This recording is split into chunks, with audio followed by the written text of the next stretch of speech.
Well, thank you. Very generous. It's an honor to be here again. I get to speak at a few conferences over the course of the year, and this is by far my favorite. Let's have an applause for Paul and Kyle and what they built here, if you don't mind. So you guys should be very, very proud. Incredible conference. You know, I've been attending since the beginning, and how this thing has grown over time has really been incredible to watch. So kudos to you guys, and it's an honor to be here today. A little bit of housekeeping. I've got 45 minutes up here. As always, happy to share my presentation with you. On the very last slide, if you don't have it, I've got my email and my cell phone number. Don't abuse my cell phone number on weekends. But beyond that, if you'd like a copy of the presentation, happy to get it to you. These guys challenged me. I hope that I can outdo what I did last year. I've got a lot of original content, mostly original content here. I've reused maybe like 2 or 3 slides just as reference points from last year. But I hope this provokes some very interesting thoughts for all of you. And by all means, if you want to challenge any of this, happy to have those conversations afterwards. It's interesting in life, a few times in our lives, we get to witness athletes break world records that many experts believe could never be broken. And one happened on April 26th, just 2.5 weeks ago, by this man from Kenya, who grew up in a mud hut with no electricity and no water, ran his first marathon in December 2024, yet beat a threshold that all experts said humans will never beat. Humans will never beat. We'll come back to Sebastian Shaw at the end of my presentation, but very, very interesting that we get to witness this. And I'm going to put this into the context of what we're going to be talking about today, which is examining not average dealership performance, but top 10% dealership performance, and I'll make the connection at the end. But let's start with looking at averages, because this is typically the context of the data that we get from the industry. Whatever the data sources are, we're typically looking at averages. So we'll start with averages, and then we'll start to explore the outliers. One of my favorite slides, thanks to Glenn Mercer, and I showed a version of this last year, is dealership net profit before tax for the last 50 years, back to 1976. And a couple of observations when you look at this slide is, in the red box, is this fairly tight band. We've had 50 years of average dealer performance that not in 50 years has the average dealer in America lost money, despite recessions and oil embargoes and everything else. Yet, the average dealer, except for COVID, operates in this pretty tight band of 1.5% to 2.5% net profit before tax. And why net profit before tax is an important metric we'll get to in a couple of slides, but very, very interesting. As I say with mutual funds or the SEC disclosures, past performance is not necessarily indicative of future performance. But there were many people during COVID that said, we're entering a new normal, and dealers are going to be more profitable than ever because they're going to get cost discipline or whatever it might be. Well, I don't believe that's true. I don't believe that that's true. And as we're seeing here, we are coming back very quickly to the statisticians would say, regression towards the mean.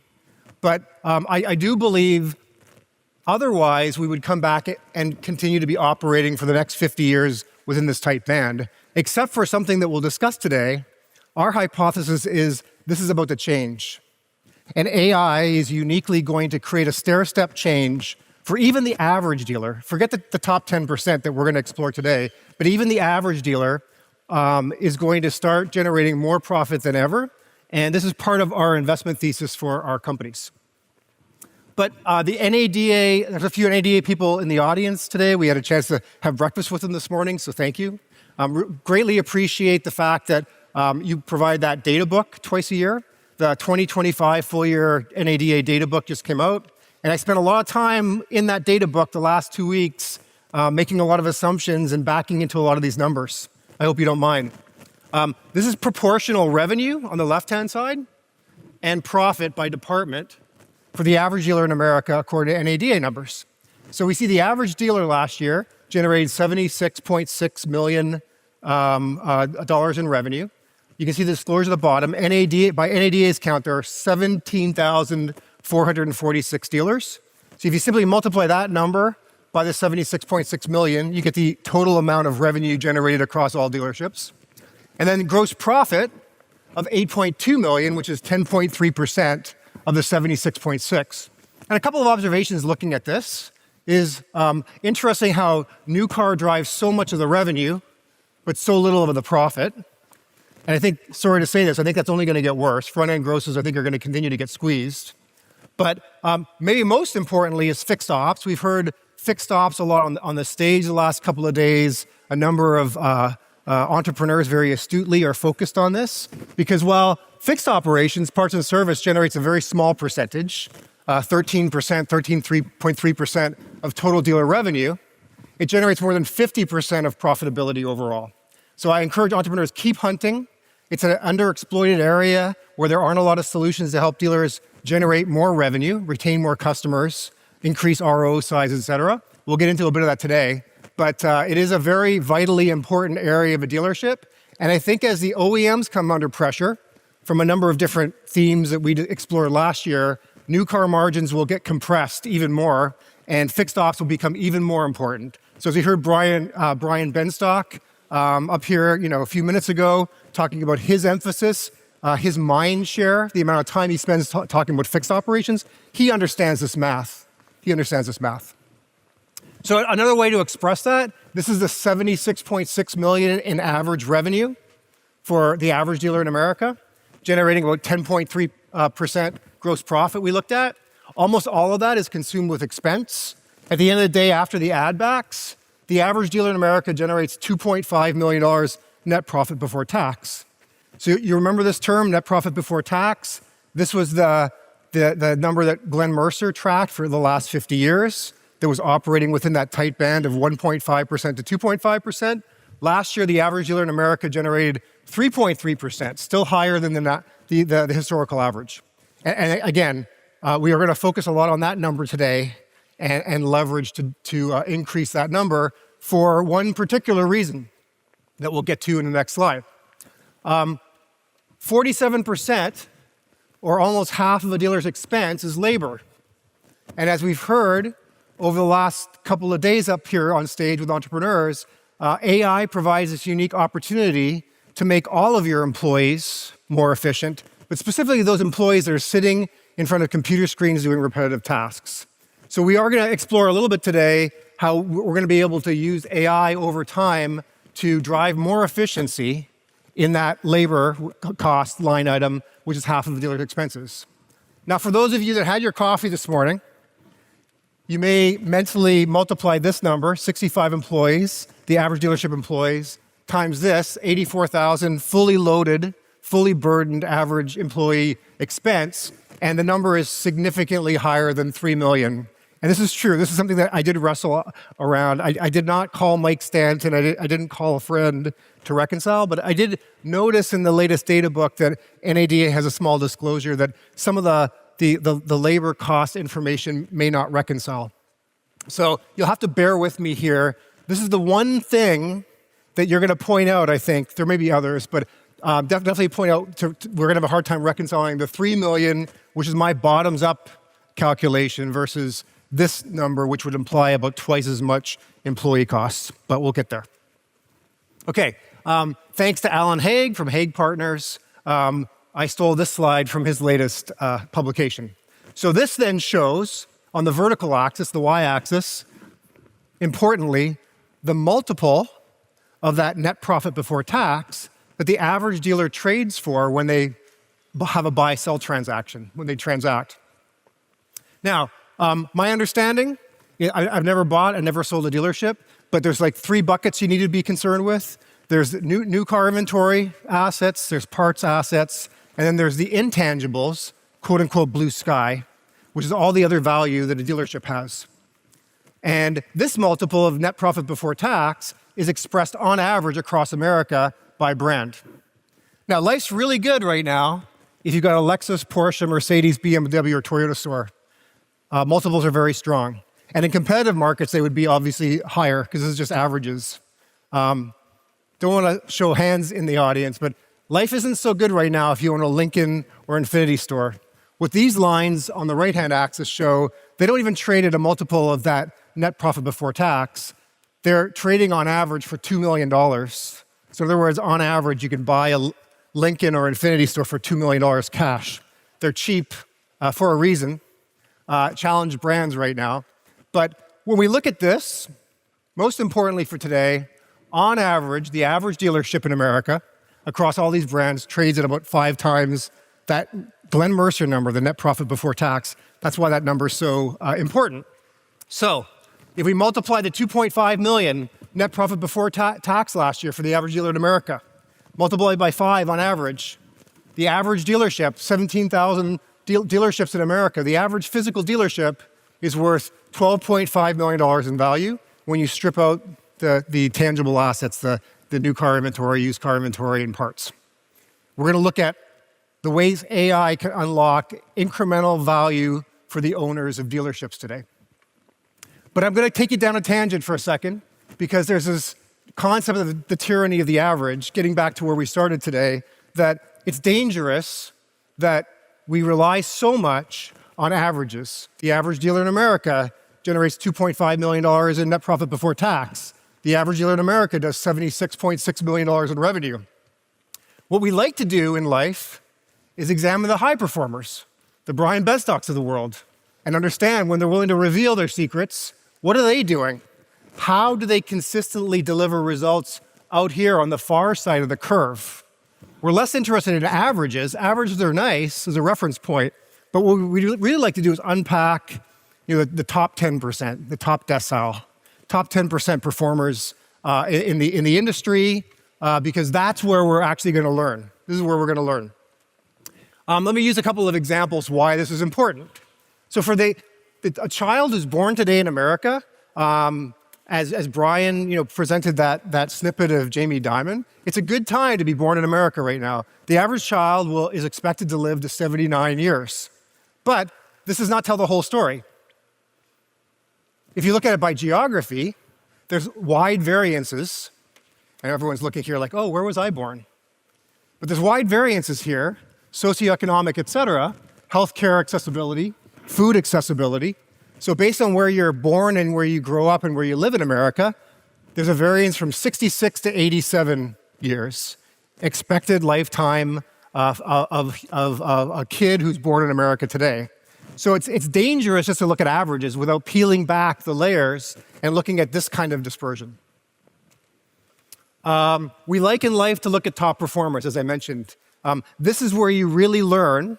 If you are sitting at average or below average, we want to understand what are the attributes of top performing athletes, top performing individuals, and top performing dealerships overall. And this is where I'm going to try to attempt to take you today, which I haven't seen done before, but we're going to have a try. So I'm going to take you back and may give you the shivers back to stats class in high school. And if you remember this notion of standard deviations, well, the only thing to reference here, we won't spend much time here, but to get to 10% under the curve on the far right, it's 1.28 standard deviations from the middle off to the right. These are the extreme outliers on the right-hand side.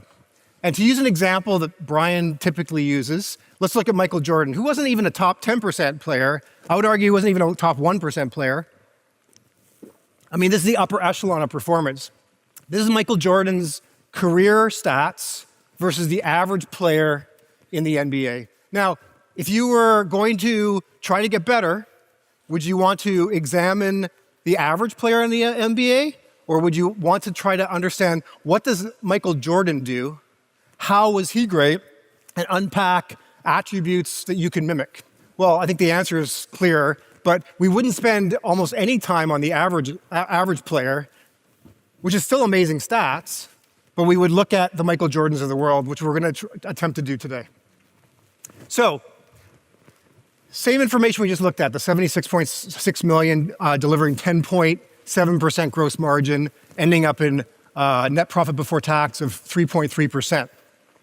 Here's where things get interesting. So the best dealers in America deliver over twice the revenue, total revenue. But more importantly, for those that have operated businesses in the past, when you generate more revenue, you have more operational leverage. And if you're also able to deliver higher gross percentages, gross margin overall, and keeps your expenses the same, what it does, it drags up net profit before tax. This is what economists call operating leverage. You get operating leverage in the business when you generate more revenue and have cost constraints. It drags up your earnings disproportionately with where the revenue goes. So while we've got twice as much revenue, you end up at the end of this waterfall with 4 times the amount of profitability. So dealers that are sitting at this 10% are generating 4 times the profitability. And why is that important? We'll get to in a minute. But as a point of reference, because I thought, oh, well, people are going to have a hard time metabolizing this because maybe we haven't really talked about these kinds of stats before. What I did do is I went to Automotive News, top 150 dealers, 2025 dealers. And an observation that isn't widely known is that there are a number of dealer groups that are top 150 dealers that aren't in Automotive News database. I don't know if you know this or not. Many dealers don't disclose their numbers. So, and talking to all of the buy-sell brokers, I've heard estimates up to 30% of dealers that would be in that list aren't represented in that Automotive News list. So take that list with a bit of a grain of salt when you see it. It is not the gospel. It is not the gospel. There are dealer groups that don't report and are not on that list. But what I did, just to provide some perspective here, I looked at the top 150 according to Automotive News, took these dealers' revenue and divided it by their number of locations, and then plotted it here. So the y-axis is the number of revenue per location. On the x-axis here is the number of dealership locations. You guys can guess who some of these dots are here. But you see, even within the top 150 dealers, wide dispersion. So to remove some of the doubt, because right now you're doing the calculus in your head, I did go through and added some logos. So you can see Lithia out here with over 450 stores as of last year, almost sitting exactly at the red line being the NADA average dealer in America revenue, $76.6 million. And interestingly enough, you do get this as these groups get bigger, there's a regression towards the mean. It's really, really hard to consistently over all your stores to generate above average revenue when you get big. But if you look all the way over here, there are owners that own a few stores that are gargantuan stores that are dramatically higher than the average $76.6 million. And this group, specifically Idea Auto Group, out of Austin, Texas, each of their 3 stores, they had 3 stores, were generating almost $300 million each in revenue. They actually just transacted in February this year. Didn't all 3 go to one owner, they were split up. But there are these anomaly stores out here. And I imagine some of you in the audience are familiar with Idea Auto Group and probably have a hypothesis as to how a group that small can generate so much revenue per location. Why is it important? Well, we talked about the $2.5 million that the average dealer makes in net profit before tax. We looked at Alan Haig's average of 5 times that EBITDA, or the net profit before tax, generating $12.5 million in terms of the valuation for each individual store. Well, clearly, if I'm a top 10% dealer and I'm generating twice the revenue but 4 times the net profit before tax, my net worth for those locations is 4 times as much. So there's tremendous leverage if I can drive more revenue and take out costs and have that flow through to the bottom line, because my net worth increases by 5 times whatever that number is. Okay, so what do the best dealers do differently? Well, thankfully, Brian's done some of my work this morning, because we saw an example of a top 10%, probably top 1% dealer already reveal some of the secrets. But I've now been in the industry for 25 years, and I haven't been asleep the whole time. I've observed some things, and I'm going to share a couple things with you today that I've observed in terms of top dealers that are very curious to me, but I think may be able to be replicated specifically as we're entering this new era with AI. I showed this slide last year. I refreshed it with NADA data from 2025 that just came out a week ago. And this is a head scratcher for me. As I said up here last year, how can it be in 75 years with technology and education and training that the average salesperson in America is still selling the same number of cars per month. Makes no sense to me, but it is what it is. NADA data. Who's been to Walzer's Burnsville Mazda store? Any Walzer employees in here? Oh shoot, I was hoping that somebody would be in here. Okay, so in 2018, near the end of 2018, I went up to visit Andrew Walzer, the dealer principal, and spent a whole day with him. And near the end of the day, he says to me, Steve, you really need to meet our new salesperson, Alex. And I was like, why do I need to meet Alex, Andrew? And he said, well, last month, Alex sold 62.5 cars. I said, you're right, I need to meet Alex. Remember, the average salesperson in America sells 10 cars a month. So I walked down and spent a few minutes with Alex. He's a very A-type personality, as you're about to see. But very interesting. He shared some of the ways in which he was selling 62.5 cars a month. So this is Alex. Anybody meet Alex in the past? Yeah? Good? So if you text him this, he's gonna probably be angry at me. He does not know I'm sharing this today. In fact, he probably doesn't even remember who I am. But do that. If you know Alex, please send this to him because this is very flattering. Alex is like the Michael Jordan of salespeople in America. And I know people are gonna wanna recruit him. I don't think that's gonna be a possibility given the culture at Walzer. But you can go ahead and have a shot. Go ahead and have a shot. So during that year in 2018, Alex sold, I'm gonna use a laser here. Oh, the laser doesn't work, or you can't see it. 584.5 units he sold for that full calendar year. And you could say, well, it was an anomaly, it was a fluke. Well, maybe, except maybe not. So luckily enough, we have on tape, available on YouTube for public consumption, an interview that Brian did around that time with Alex, Brian Pash, for those that don't know him. So we're gonna listen to Brian, a very short snippet of Brian interviewing Alex, and Alex may reveal some of the secrets. Tell me, on average, how many cars a month are you selling? Depends, but on average, probably roughly right around 70 cars a month. Now, for some people watching, they're like, man, I need 10 of Alex's in my showroom, but there's only one. You work with customers to be extremely efficient with their time and your time. Walk me through a new customer, never has done business with you. They walk in, they sit down with you. On average, how much time, once they pick out a car, are they in and out with your sales process? If the car's already been picked out before the customer's at the store, we like to have them in and out in under 10 minutes. It's very easy. Something that is really important to keep customers coming back to us is to make it an easy car buying experience, just like buying something online. So we can have customers in and out in under 10 minutes. So I just want you to know there are people around the country who are watching this video right now who just fell off their chair when you said 10 minutes. So looking out to the future, how long can you sustain selling 70 cars? And do you have goals for even more? Yeah, we've definitely can sustain it, doing it now for 9 years with Walzer in that realm, and don't see any reason why that wouldn't continue. We've got a great team, great technology in place, a great process in place. I don't see why anything would change. Great. So hopefully Alex's social media clout score just went up a lot.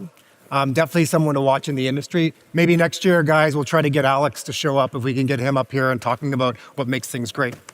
Another observation, there's another slide that I shared last year. I did refresh it with the new NADA data as of last week.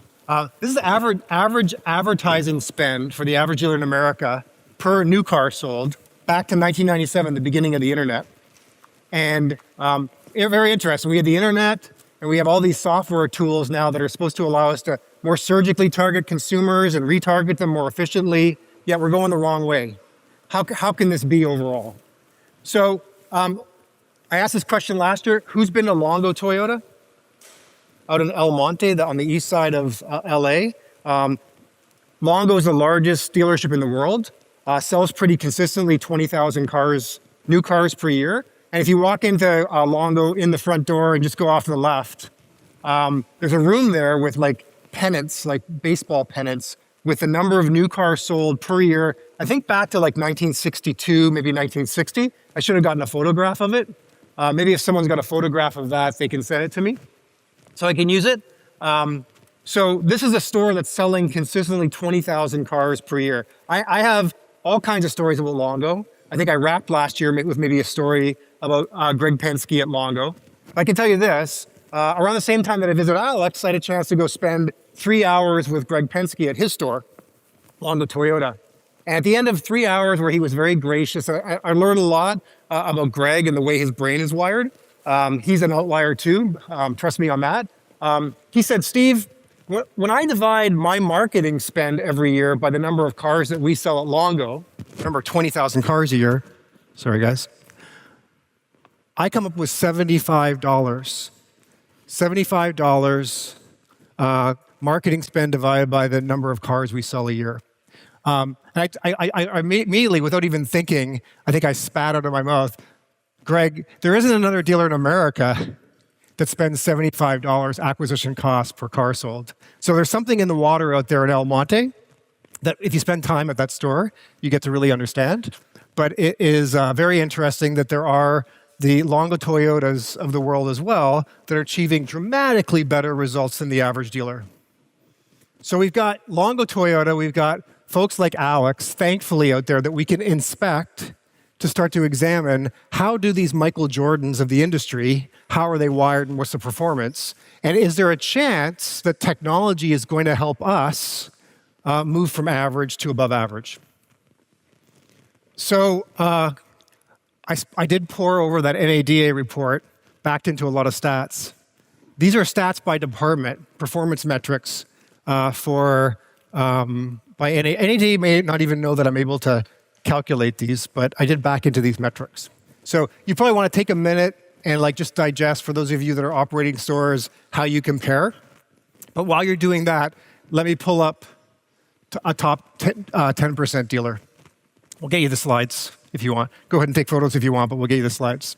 So the one caveat here, I don't know, maybe Brian Benstock, but I don't know if there's any dealer in America that is achieving top 10% across every department and every metric.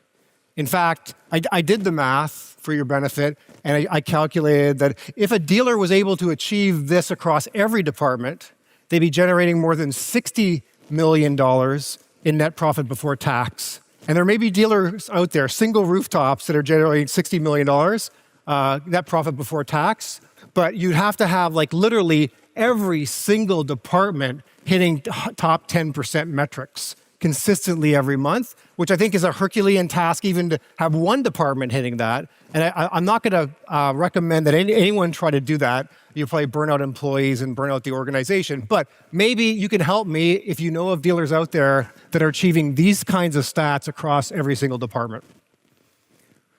So let's transition to the second part of the presentation. This is great. We started with average metrics. We've helped you understand a few examples of top 10% performers. We've talked about the metrics that would be implied if you were running your organization at the top 10%. Now let's talk about AI, because we've seen over the last couple of days, interestingly enough, a number of entrepreneurs that are very, very early stage, but are leveraging these new technologies to perhaps unlock superior performance for those dealers that want to embrace these things and operate them. So we're going to now spend a bit of time examining whether there are opportunities based on AI to move a dealership from average performance on the left to top 10% performance across a few of these metrics. And for those entrepreneurs in the audience, it seems like I've got good, from what I can see, good eye contact. Now would be the time to put down your phones and pay attention, because I spend a lot of time thinking about what the future is going to look like. And businesses that, it frustrates me when there are businesses that need to get built that haven't been built yet. I'm about to describe 4 billion-dollar businesses that, by the way, I would love to invest in. If you're an entrepreneur out there, I'm going to show you 4 business models that I would love to invest in that are billion-dollar ideas that I haven't seen built yet. So that gets some people's attention. And those are in the areas of customer retention, decline service, declined F&I, and process automation. So let's start with customer retention. So on average, this is according to S&P data, and this obviously varies by automaker. Let's start with automaker loyalty. So on average, the average consumer who buys a brand is about 50% there's a 50% probability they're going to buy the same brand when they buy the next car. So you have a 50-50 chance of whether or not that person is going to buy the same brand. And if you're a single rooftop with one brand, you're kind of out of luck if that consumer decides to buy a different brand, unless you can convince them otherwise. There was a dip during COVID, which was not unexpected. I'm actually surprised it wasn't lower because there was a shortage of supply. So if I wanted to buy a Toyota or a Honda or GM, I couldn't because there weren't any in stock. So I'm going to adjust this microphone again. It's going to get louder. More importantly, this is, again, thank you, Glenn Mercer, for this data that he synthesized. This is customer loyalty on average to the dealership, the single rooftop. So this is more important maybe for this audience than the OEM average, but the OEM 50% average is important for context. So slightly lower, as you expect, slightly lower loyalty back to the dealership in terms of when one of your consumers decides to buy another car, whether they're going to buy from you. But maybe the most important thing here is this. These are in order by weighting. So what are the loyalty drivers for a consumer to decide whether or not they're going to buy their next car from your store, which is, number one, the treatment of the customer, which maybe isn't surprising when you think about it. Disproportionately, 2/3 of that weighting is towards their experience in service. Not the car sale, but service. The car sale, the pain or the joy of buying a car wanes over time, but the next 3 or 4 years of me bringing my car in for service is where you're going to be able to imprint and influence whether or not that consumer comes back to you to buy the next car. And then things you can't control, convenient location, you're not going to move the dealership. Whether you have the vehicle available, obviously those dealers that are bigger and have more inventory, that can influence too. The best deal or lowest price, we don't need to talk about that, but that's a lever for sure in terms of the perception of getting a good deal. And then the ability to get financed, obviously probably for the lower credit tier. If I can't get financed, and I'm pretty certain of that, I'm probably not going to go back to that dealership to buy the car. Also, Glenn Mercer. So there's a study, a well-known Harvard Business School study here a few years ago that's often cited that says the cost to acquire a new customer is between 5 to 25 times more expensive than to retain a current customer. Thankfully, for our benefit, Glenn's done the math, examining these costs for dealers, and has found that if I want to conquest a customer that I've never seen before, on average, to generate a sale, it costs me between $1,200 to $2,500. This is going to be like music to the ears of Scott Painter out of TrueCar, I'm sure. If I want to retain the same customer that's been loyal to me, dramatically lower, between $350 to $1,000. And this includes advertising spend, CRM spend, salesperson salary, et cetera. And in the middle is the lapsed former owner. I've sold a car to that person before, but I haven't seen them for a while. That gets more expensive incrementally to win the consumer. So there's this great opportunity to let your mind wander, to think about AI that will help, one, keep consumers in the family and use the data on that previous slide to drive down the cost of acquisition, but also, are there ways in which we can dramatically drive down this? Because this is awfully expensive to win customers that I've never seen before. Okay, that was number one. Number two, decline service. This is a bit of a head scratcher for me. So according to NADA data a week ago for 2025, now the average RO in America is $494. But the average written up per RO is about $900. The difference between these two things is decline service. So I get written up a bunch of stuff that I elect not to do right now. I'm like, it's not critical. I'm going to punt on that and not do it right now. If you multiply the 284 million ROs that were done at franchise dealers last year by that difference between the two, the $406, money, I believe, is left on the table. And from my anecdotal evidence of owning a few cars, dealers don't do a great job of following up to try to convince a consumer who's declined service over the next year and a half to get the work done. There's $115 billion of opportunity in terms of gross profit margin here.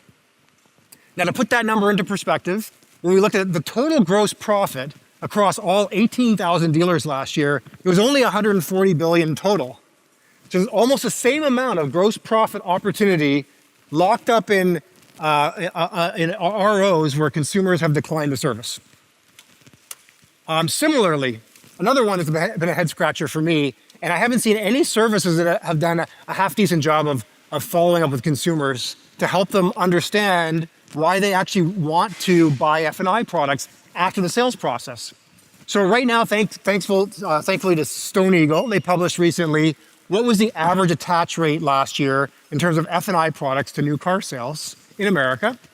My understanding is that there are on a menu about 4 products on average presented. That'll vary widely depending on a dealer and their philosophy.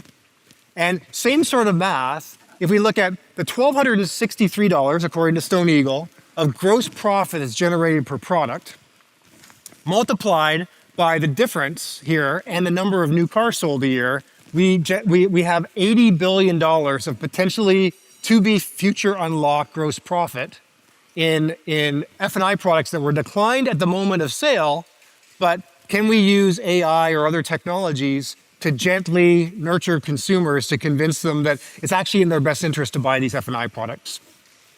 I'd love to invest in a business like this. And then finally, we'll spend the most time here, which is process automation, which luckily enough, we've already gotten a good flavor for over the last couple of days. But think of this as anywhere you've got employees who are in front of screens. It could be a mobile phone, it could be a laptop or a desktop, who are doing repetitive tasks.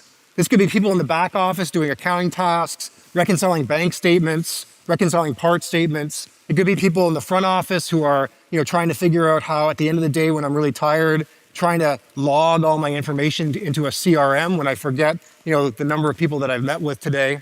But when we look at, again, coming back to the labor costs, and we have to reconcile these NADA numbers we just got hot off the press versus the 3 million.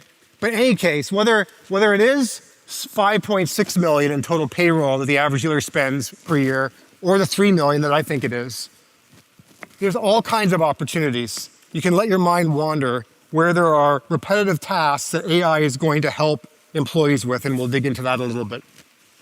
So this is Steve math.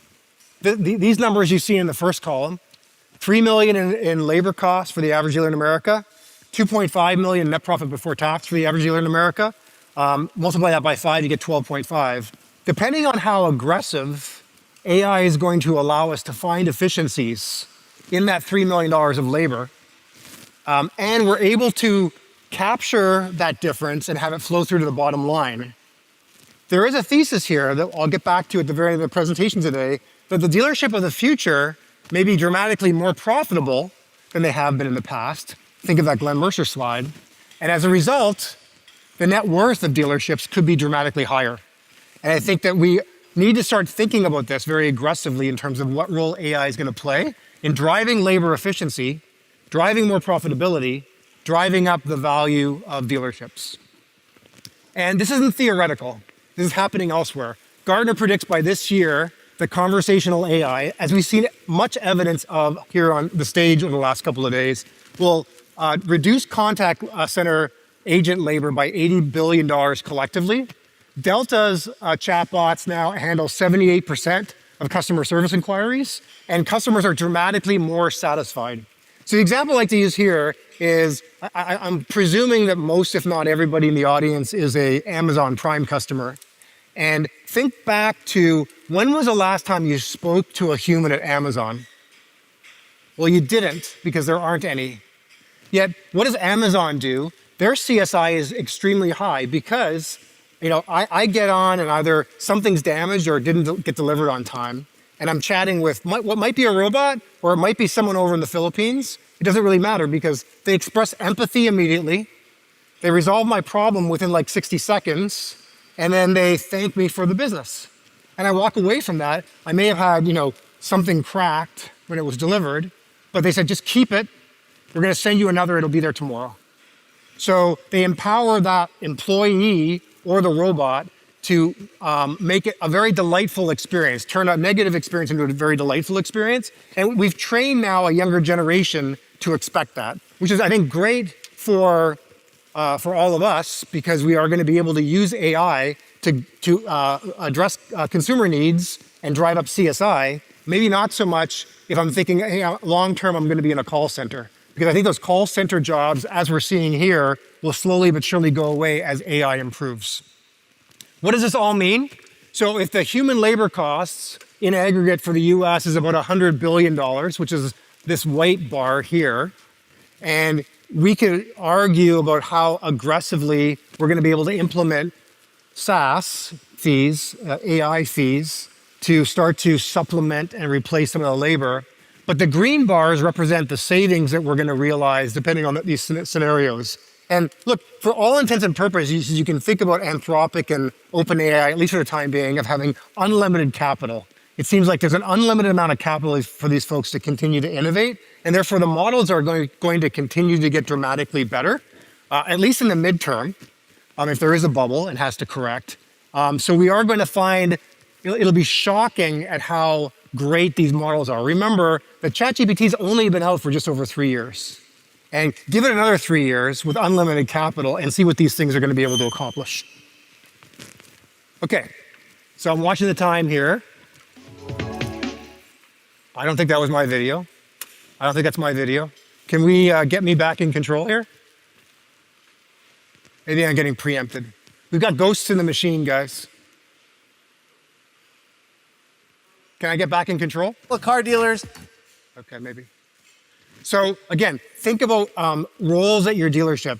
You've got humans in front of computer screens doing repetitive tasks.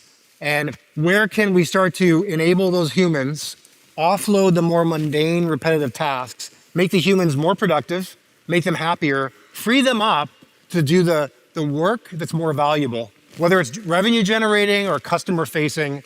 We should be thinking through that lens immediately. How can we lean on vendors and or build homeschool AI products to free up our employees from mundane, repetitive tasks, drive that more productivity and more efficiency? You're gonna have happier employers, you're gonna have employees, you're gonna have more productive employees, and you're gonna be more profitable overall. Couple of examples. You wouldn't expect, a couple of sports here represented, you wouldn't expect at an F1 race that Max Verstappen would change his own tires. You wouldn't expect that LeBron James probably doesn't inflate his own basketballs. I'm presuming that he doesn't inflate. Tom Brady might have inflated his own footballs, but I don't think LeBron James inflates his own basketballs. So why are we asking employees to wear multiple hats?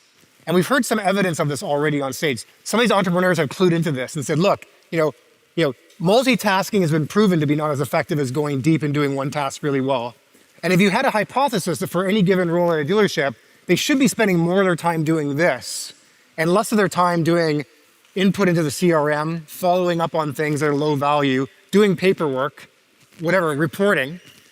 We are on the cusp of allowing AI to take all those mundane, repetitive tasks and think about any employee at the dealership, how you're going to free them up to do more high value work. Okay, back to Sebastian. So hopefully you had a chance to process what he just achieved. But I'll say this as we wrap here. So humans are really, really bad, me included, trying to get better at forecasting the future.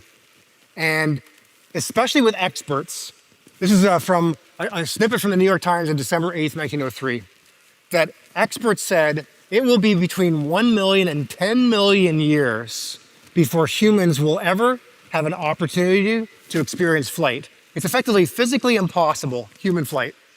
Well, 9 days later, Orville and Wilbur Wright near Kitty Hawk, North Carolina, flew for the first time, the magic of human flight. 12-second flight covering 120 feet. 9 days after that New York Times article where the experts said it was going to be impossible, between 1 million and 10 million years before we would ever conceive of experiencing human flight. Roger Bannister, May 6, 1954, the experts and the doctors said it's physically impossible to run a mile under 4 minutes. In fact, if we ever did achieve it, it's very likely that the human would die. And in 1954, a 25-year-old medical student from England broke the record, the 4-minute mile, and didn't die. Didn't die a day, imagine that. And then back to our marathon runner. So this is 10 years ago in 2016. Theoretically, we had hit the limit. We were never, ever going to be able to break the 2-hour mark for the marathon, ever, 10 years ago. And here we are, April 26th, 2.5 weeks ago. Well, an interesting thing happened that day beyond Sebastian Saw breaking the world record and getting, for the first time, a sub 2-hour record. And what happened that day, which was interesting, which was there were two other runners that also broke the world record that day. One of which, drafting in behind, 11 seconds behind Sebastian Saw, also ran a sub 2-hour marathon. Something that 10 years ago, the experts say was physically impossible, was not possible. So there's a lesson to be learned here, to underscore, I'll let you process it. But sometimes it does take that first human, that first person, that first top 10%, top 1% performer to actually do something where you understand the art of the possible. That you can say, hey, is there a possibility that I can draft in behind the Sebastian Saws of the world and have this kind of world-breaking performance? I can only imagine this guy, Yomi Kajalcha. Imagine him calling his spouse the day of the marathon saying, hey, babe, I beat the world record and I did a sub 2-hour marathon, but I still didn't win. Life sucked to be him, I guess. Sorry? I looked at this, 4:13? 4:33. So to Brian's point, 4-minute, 33-second miles for 26.3 miles straight. Wow. That could be faster than Brian Benstock runs the marathon. Marginally. You might be top 1% in America, but you might not be top 1% marathoner. Sorry to break the news. All right, cool. So let's wrap here. Once again, I can't advance. I confused the presenter. We're almost there. So again, I would say, let's take a lesson from Sebastian Saw and say, there are these top 10%, top 1%. I would encourage us all to start examining these top performing dealers more that are out there and be open-minded, because if they do it, I'm not saying, again, you're going to create the superhuman. Michael Jordan wasn't good at every aspect of the sport. A lot of them, but not every aspect of the sport. You need to be able to pick and choose where you're going to be good. But my advice for you would be threefold if you're a dealer and you're processing all this and you're doubtful. Number one is, what are you already good at? Because the great athletes don't typically say, what am I really bad at, and compensate. They say, what am I already good at? What are my strengths, and how do I amplify those strengths? And we need to figure out how we can use AI and these new tools to free up your best people to perform even at higher levels and move the needle on the metrics that matter. Now, number two is, where can you be great? So again, thinking through reconciliation of this, where you're already great, where there are opportunities you think to really move the needle, and then specifically where there's the intersection of opportunity and AI unlocking that enhanced performance. And then maybe most importantly is, what metrics am I trying to drive?